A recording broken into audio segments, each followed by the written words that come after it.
welcome to NASA's Johnson Space Center for the Crew 11 Post-Splashdown News Conference. I'm George Alderman, NASA's Deputy Press Secretary, and I'll be moderating today's news conference. We are joined today by NASA Administrator Jared Isaacman and Joel Montalbano, Deputy Associate Administrator for NASA's Space Operations Missions Directorate. We'll be taking questions through our phone bridge, so media interested in taking a question, please press star 1 to enter the queue. Before we get started, we'll begin with opening remarks from Administrator Isaacman. Good morning, everyone. At 3:41 a.m. Eastern Time, SpaceX Dragon Endeavour spacecraft successfully splashed down off the coast of California in pristine weather. This mission brought Crew 11 safely home.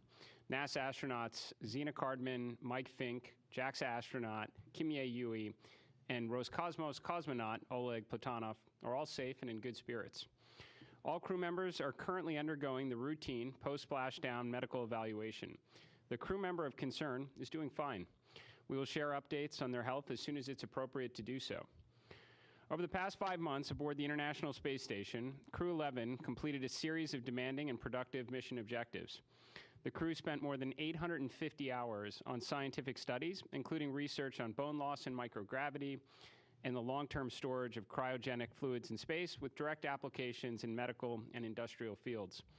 This work advanced our understanding of long-duration spaceflight and contributed valuable research that benefit life here on Earth and further human exploration. To be overwhelmingly clear, Crew 11 was a very successful mission.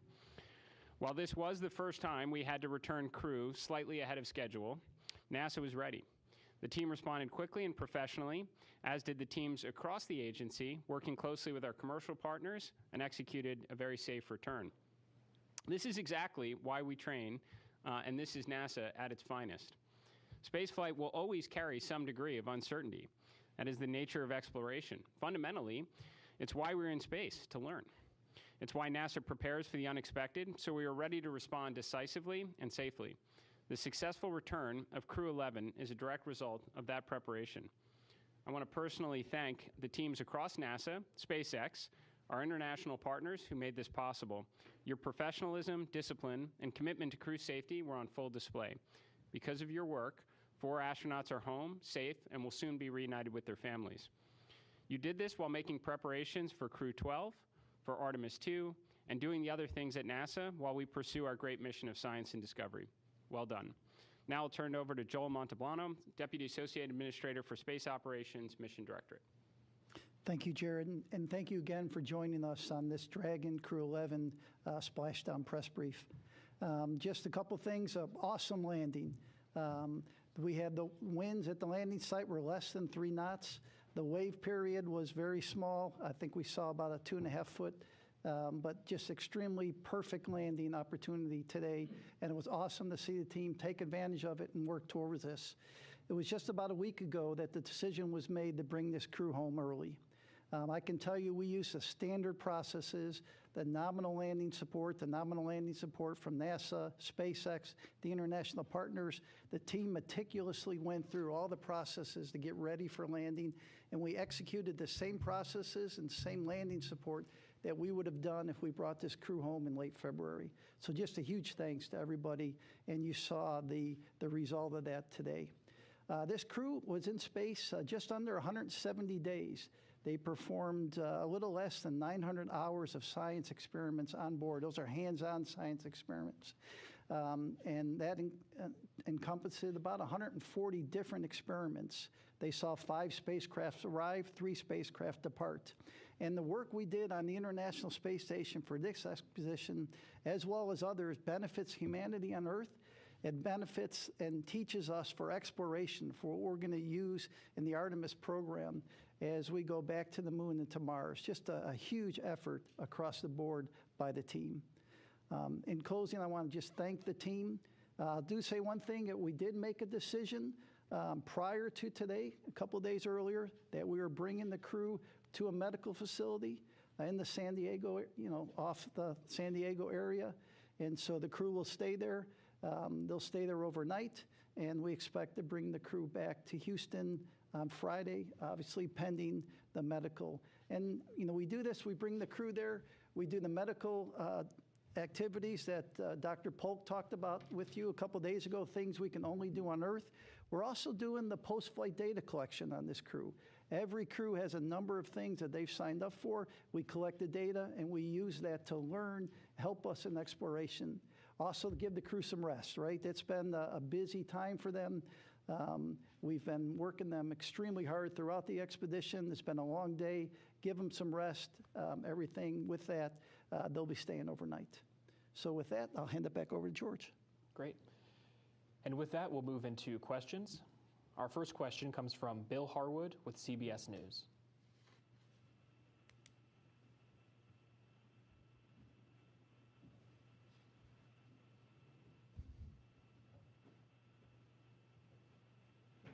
And with that, we'll move into questions. Our first question comes from Bill Harwood with CBS News. Yeah, hey, it's Bill Harwood. Can you guys hear me? Loud and clear. Oh, thank you very much. I've got a Crew 12 Artemis 2 question since Crew 11's on the ground and you're looking at moving up Crew. I'm sorry, I'm hearing some crosstalk. Are y'all hearing me okay? Bill Harwood, can you guys hear me? We hear you reasonably well. All right, want me to try again? We were getting your question, if you want to complete it. Yeah, I'm sorry about that. It's a Crew 12 Artemis 2 question, and with 11 down on the ground and Crew 12 being accelerated, I guess what I'm wondering is what sort of separation you need between Artemis 2 and Crew 12 in terms of support crew staging. You've got comms with DSN and TDRS and all that kind of stuff.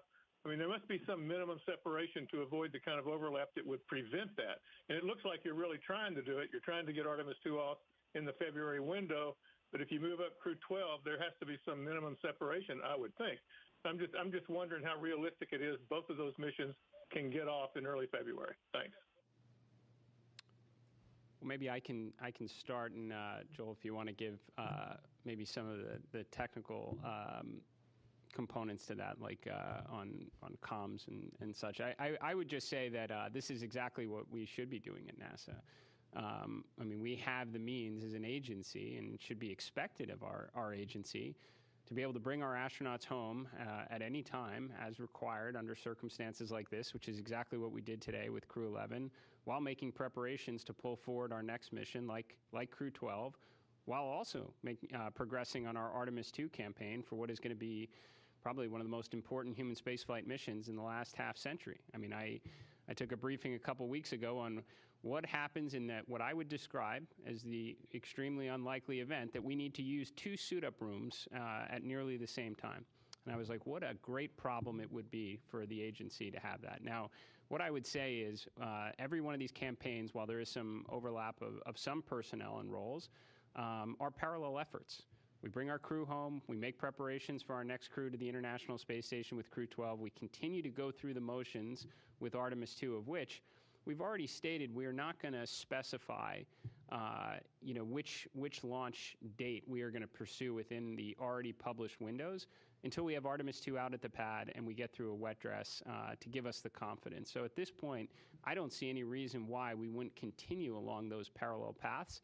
And if it comes down to a point in time where we have to deconflict between 2 human spaceflight missions, that is a very good problem to have at NASA. You're exactly right. That's exactly what we're doing. The commercial crew and ISS program are working to look at, what we can accelerate. You have to back up a few days from your picked launch date, as you know, for static fire, and then you have to do some reconfiguration at Kennedy Space Center in order to support from the Artemis work to the static fire. And so we'll lay out all those timelines, look at how everything's going, and then make the decision as we get a little closer. The teams are already looking, stripping down, what makes sense, what we can do.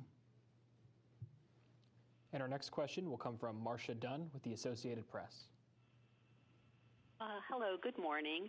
I'm wondering, is the ailing astronaut doing better or worse than before, or did they need extra help getting home? And I'm wondering, is the crew at the hospital yet? Thanks.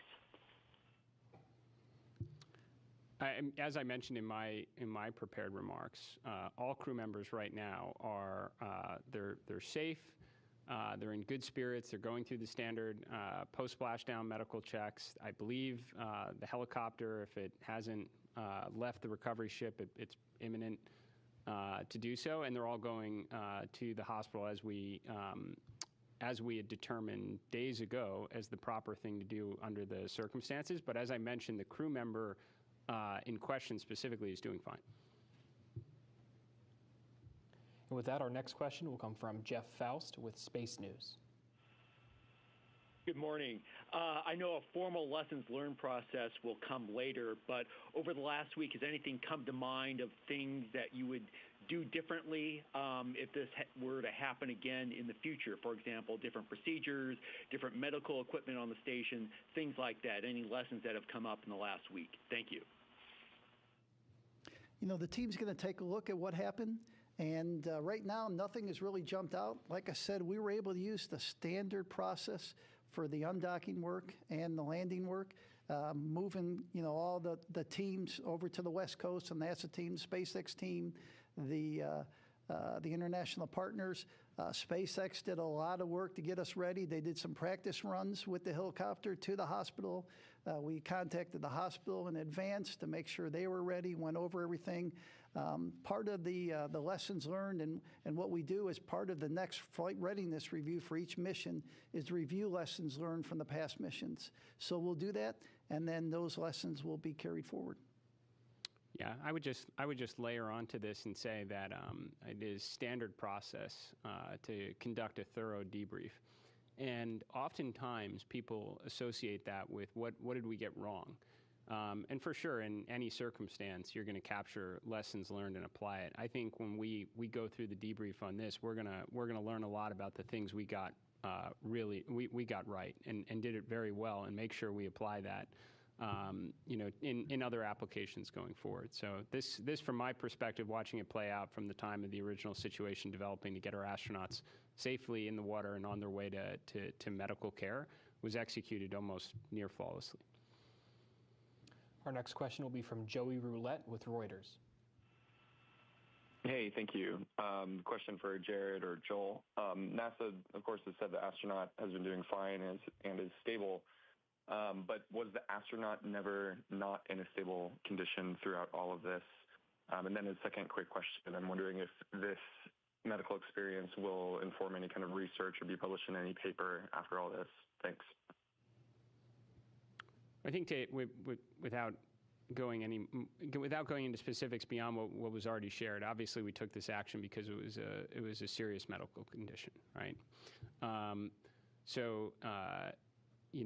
that respect, it was a serious situation. The astronaut in question is fine right now, good spirits, and going through the proper medical checkouts. Really have much more to add than that. And our next question will come from Will Robinson-Smith with Spaceflight Now. Hi, all. Thanks for taking the time to talk with us this morning. To either the administrator or to Joel, before this medical issue came up, the plan for station was for the cargo Dragon for Sierra 33 to undock about a day or so after the spacewalk that was planned for today. Will that Dragon remain at station until Crew 12 arrives? And then just a quick logistics question for Crew 12's launch. Has a date been selected for that, and will he be flying off pad 40 or 39A? Thanks. All right, there were a handful of those in there. We're flying the Crew 12 off of Space Launch Complex 40. And from a standpoint, this is what we're going to spend the next few days on, picking a new date for the SpaceX 33 undock, the HTVX unberth, and then how does that work with respect to Crew 12. The teams will look at it and see what makes sense, which one to go first. But that's open work and forward work for us. Be probably next week before we get some answers on that. And our next question will be from Anthony Leone with Spectrum News. Hello, and thank you very much for taking our questions this morning. You said that the astronaut suffered a serious medical condition.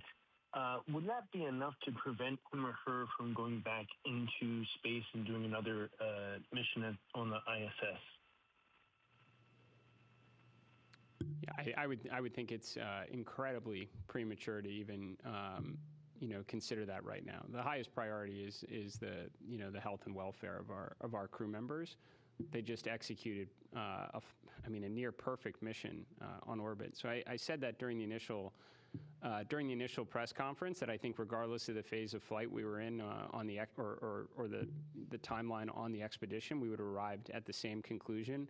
What Crew 11 did to make this so much easier is executing so well on all of their scientific objectives. So in that case, the crew did a fantastic job, and I think that would reflect well on future crew selection criteria. Our next question will come from Jackie Waddles with CNN. Hi, folks. Thanks so much for doing this. So question about ISS operations while we wait for Crew 12 to arrive. I was curious, what training the cosmonauts have to assist with any operations on the U.S. side. I think I understood at least one cosmonaut may have training on NASA EVA suits, for example, if there's a hardware issue that requires an emergency spacewalk. Could y'all give us some insight into that situation? Thanks so much. Sure. Generally, what we do where we are today is we do emergency training with each crew. So the Russian cosmonauts come over to Houston. We do emergency training. Our U.S. astronauts go over to Moscow and do emergency training there. Sergei Kudzovertkov does have some basic EVA training. Our plan, if we had, there's not anything on space station where you have a single hardware failure that requires you to take immediate action. You always have a second piece of hardware. There are some things that we'd like to take action pretty quick. And right now, the plan would be just to wait for the Crew 12 crew to get up there if we had to do any spacewalks. Inside, we spent some extra time this last week in training Chris Williams up on some things that he hadn't been trained on. And so the handover from Crew 11 to Chris, that took a little extra time, which also added to why we waited the 7 or 8 days. So that's helped. The cosmonauts, we can get them training in real time if we need their help on certain activities. So I believe we're covered, and I'm ready to answer any other questions. Next question will come from Claire Cameron with the Scientific American. Hi there. I have a couple of questions. One, you mentioned, Mr. Isaacman, that the agency will release information about the nature of the crew member's medical issue at a future time. Is there a timeline for that? And then also, how will this incident, if at all, inform the agency's preparation for the Artemis crewed missions? Will there be changes to the medical protocols, both for pre-flight and during mission? Well, I think first, I actually don't believe that I said, I know the question before of what information we would share. First, we are very committed to being transparent, but this is there are some medical privacy considerations here. That said, to the extent that we are in a position to share more information publicly and have the necessary consents, we would do so. I would say almost assuredly we would share information across other space agencies and commercial space providers. I mean, this is why we're there to learn. And things that could have implications on the health and wellness of crew members is vitally important to all those that undertake these type of missions.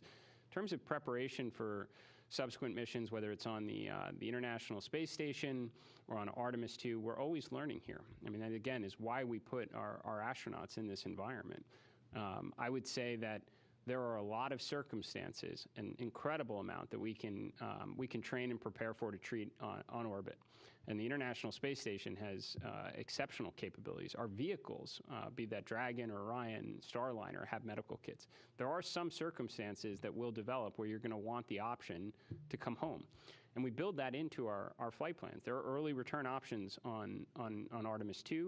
There are options to bring astronauts back from the space station in hours, not days. So I think that the fact that we did take some extra time in here does speak to the stability of the situation, how well everyone responded to it. So this is what we trained for. It's built in our planning. It was executed very well. We will capture any relevant lessons learned to inform preparations for subsequent missions. But I think we're in pretty good shape right now. Our next question will come from Mark Carreau with Aviation Week and Space Technology. Yes, thank you. My question is whether the medical issues surfaced as a result of the research medically that you're doing aboard the space station, or did this something arise that wasn't connected with a research discovery, but something maybe more immediate? I mean, the only thing that we've commented on, Dr. Polk spoke about specifically during the press conference, is in Dr. Polk's medical opinion, this was unrelated to any operational environments on space station. I think that question was framed with respect to EVA, even though even those preparations may not have even been applicable for a crew member. But I think, like, if we're expanding it to something even broader than operational preparations and any of the potential research interactions, I would say we don't know at this point. I mean, this is something that could have happened on Earth, completely outside the microgravity environment at that point. I don't think we know that versus just being in microgravity versus potentially interactions, experiments. I just think it would be very premature to draw any conclusions or close any doors at this point. Next question will be from Jackie Goddard with The Times of London. Yes, hello, thank you. I wondered if you could speak a little about the emotional side of all this. Obviously, we saw 4 very stoic astronauts keeping their spirits up, but the disappointment of cutting short a mission was described by Mike Fink as bittersweet. Could you just talk us through sort of how you support that psychological side and that sort of emotional element to how you support the astronauts through that? Thank you. Well, any time you have an activity that you plan to complete and you get cut short, obviously it affects you a little bit. These astronauts are incredible. We have some of the best trained astronauts, and not just NASA, across the international partnership. So they prepared, they talk about they know that they could have a situation on orbit that could bring them home early. And so it's how you pick up from that and move on. And what we saw in this last week is, they were sad, of course, but they were ready. They helped train Chris. They helped work with the cosmonauts. They talked to the ground on a regular basis. I would tell you they were even cracking jokes a couple times. So, sad, but they're professional and they understand what happens when you fly in space.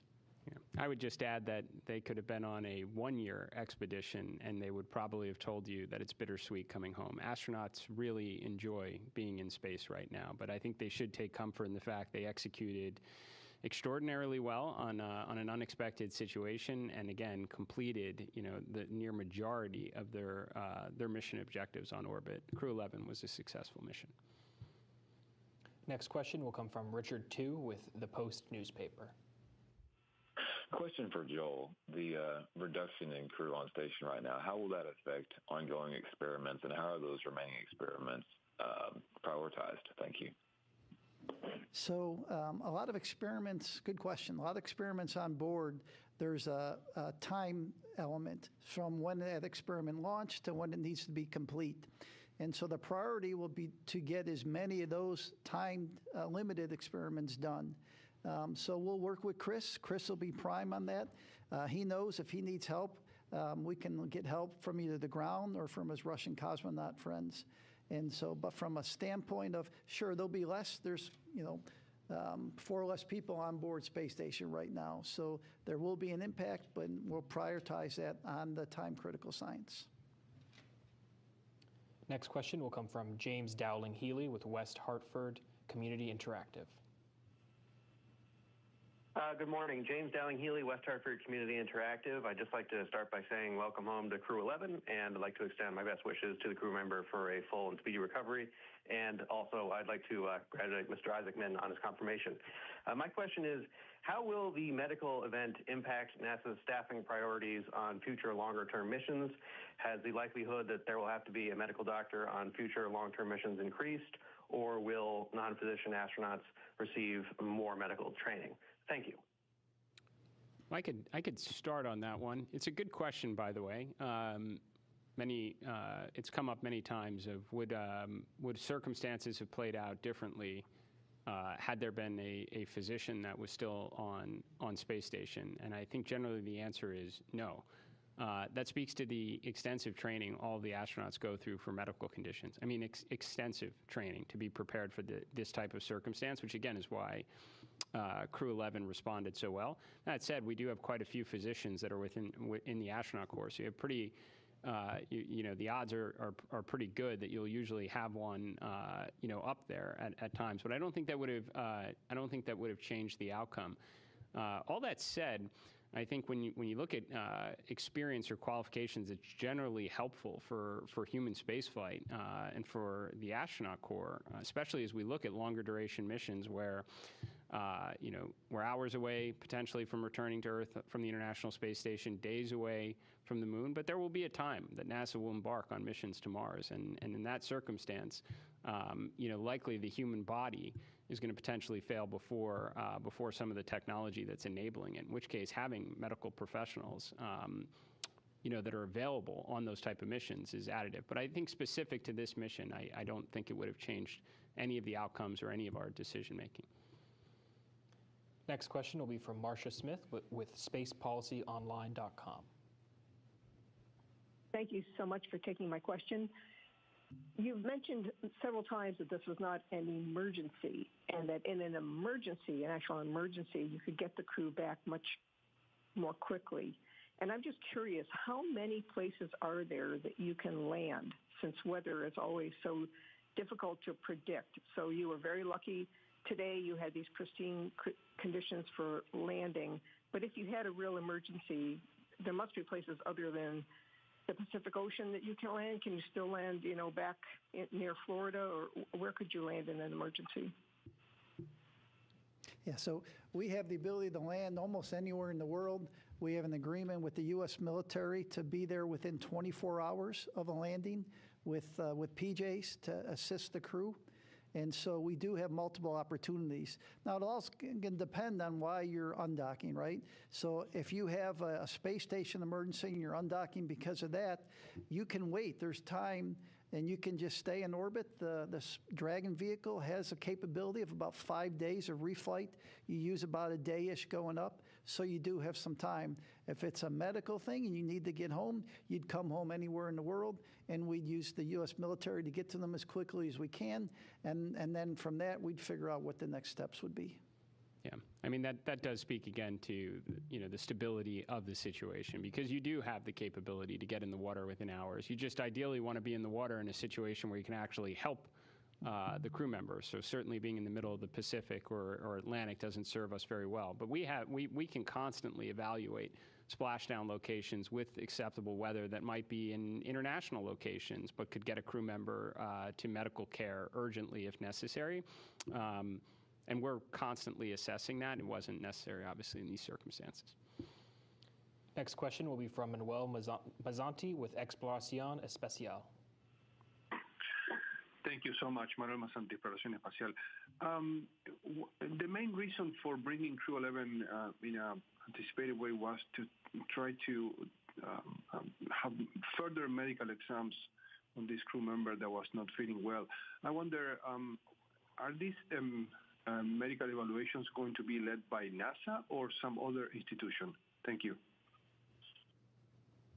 And so we'll partner with our flight surgeons have specific training in aerospace medicine, and so they are the leads. We work with the hospitals prior to each landing to kind of brief them on on a conditioned astronaut when they come back.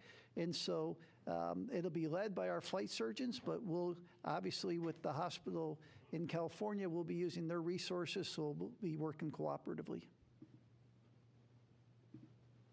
Our next question comes from Brett Tingley with space.com. Hey, thanks for taking the time to do this after what was a long night for you all. This is a question for Jared Isaacman. I'm wondering, having been on multiple space flights yourself, how did those experiences inform how you approach this situation? And what was it like being in your current role now, watching re-entry, splashdown recovery, having been there yourself?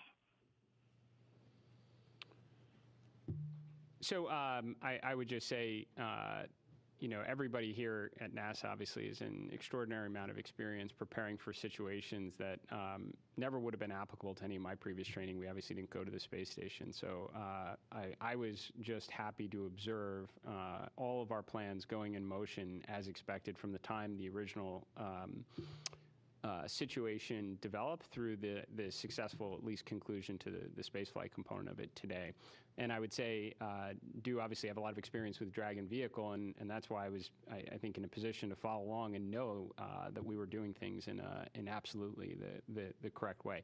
As for just general reactions of seeing, people that are, astronauts that are happy in space and coming home from it, sure, that I think that triggers a little bit of an emotional reaction for a lot of us in the room who had been through those circumstances. To me, I think probably the best moment of all was just seeing the reactions of the families that had come here at Johnson Space Center to watch their loved ones come back safely from space. Our next question comes from Denise Cho with NBC News. Hi, thanks very much. I wanted to ask if there were any adjustments made to standard departure or splashdown procedures because of the medical issues, say to accommodate the needs of the affected crew member. And then are there any updates on the 2 spacewalks that obviously had to be postponed? Does this raise any new challenges on the station? Are you having to shuffle things around at all? We did not change any of the undocking procedures. They were the standard procedures that we had planned and used. And then your second question on the EVA. So those 2 EVAs were not time critical, and so we'll roll those over to the next expedition. But again, neither of those EVAs were time critical, so we'll just roll them over. And our final question this morning will come from Irene Klotz with Aviation Week.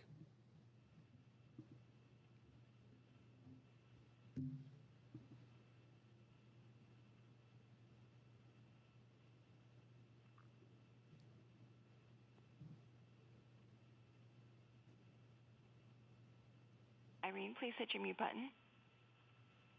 Sorry about that. Good morning. Are you expecting all 4 crew members will be released together at the same time from the hospital? We would expect that to be the plan, yes. And with that, that concludes today's news conference. Thank you to all the media who joined us and for your continued coverage.